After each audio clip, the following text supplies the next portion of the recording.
Doumbouya, Justement, etc. C'est Eric juste Ella, incroyable.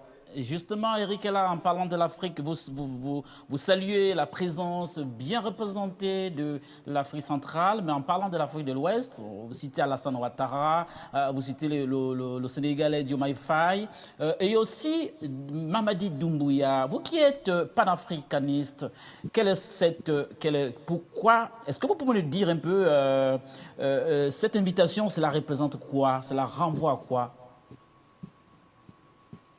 Cette invitation, elle est importante parce que nous avons des blocs sur le plan international, deux blocs. On a le bloc de l'Occident qui est représenté par les États-Unis et l'Union européenne, qui prône la démocratie, qui prône l'accession à la présidence par des élections libres et transparentes. Et on a un autre bloc qui est au niveau de l'Afrique de l'Ouest, qui s'inspire un peu du modèle russe et du modèle, je dirais, chinois, avec Assimi Goïta, etc., qui ont eu 5 ans chacun sans passer par les élections. Maintenant, en ce qui concerne Doumbouya, il a fait le coup d'État avant Oligui Nguema, ça fait 3 ans qu'il est au pouvoir. On n'a aucun chronogramme de sortie de transition, ce qui est incroyable. Il avait annoncé que c'était programmé dans le budget de l'État, ça allait se faire, mais on a constaté que c'est silence mort, il n'y a rien. Et c'est cette opportunité qui va permettre d'inspirer Doumbouya, qui va permettre d'inspirer Oumarou Ambalo, qui a terminé son mandat depuis, mais qui est toujours président, qui va permettre d'inspirer Ouattara, qui a fait 2 mandats, qui a fait un mandat exceptionnel parce qu'il avait perdu son premier ministre, c'est le discours qu'il avait tenu. Et là, on a l'impression qu'il y a des velléités du 3e mandat. On a d'autres chefs d'État qui sont là depuis 30, 40 ans, mais qui font toujours les élections avec des contestations, avec des morts.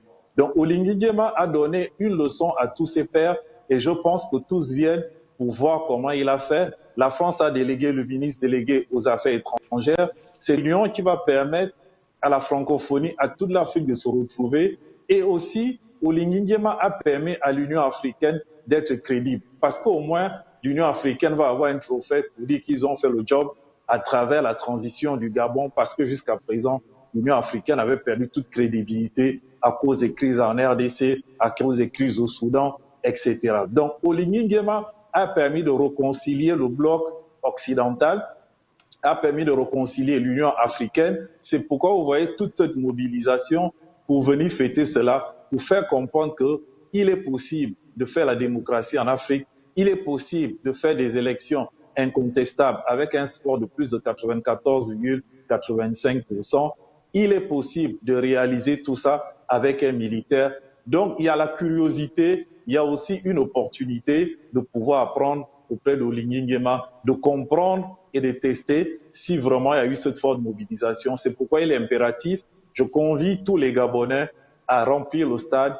Il y a 40 000 places assises. On peut mettre 60 000 places avec tous ceux qui seront sur le terrain et ceux qui seront dehors avec les écrans. Je convie même le comité d'organisation de mettre des écrans dans tous les quartiers populaires, Anzeng, Akebe, on va dire à Ovendo, partout, pour que toutes ces images soient retransmises partout dans le monde et mettre encore même des écrans géants à Port-Gentil, à France-Séville, partout.